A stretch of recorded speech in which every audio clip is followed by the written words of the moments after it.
Let's continue looking at local optima. And let's ask the question, what is a dominant local optima? Are you familiar with that phrase? Probably not, because I made it up a week ago, but it does help me understand what is happening with inside of software development teams. In the last episode, I put up this quote, "Often there are simple solutions for focusing on global optima, but nobody in the system will like these solutions." Now, last episode, we talked about ways to be able to help focus on global optima by enhancing what we do in our user stand-ups. Did you just see that?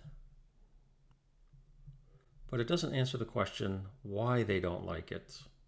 Well, after my years of working with software development teams, I've come up with 3 reasons that I think are pretty valid reasons why they don't like global optimization.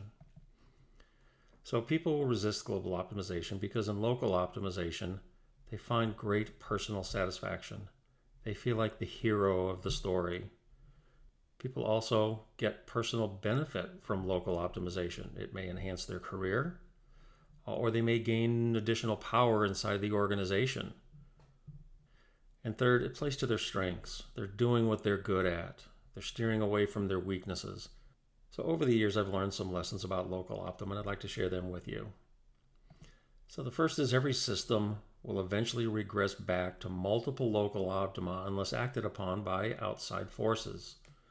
Sounds like a little bit of Newton's laws of motion and the second law of thermodynamics. But you got to be careful with that outside force. We're not talking about command and control. Second thing I've learned is the software development team system works inside of a higher level system. It's the fractal nature of systems. A software development team will work within a corporate system, and that corporate system is working inside of an economic system. That economic system is working within a political system. So we need to understand that a software development team is working in the context of larger systems. Now, with that in mind, inside of these higher level systems, a dominant local optima will emerge. It's the nature of systems.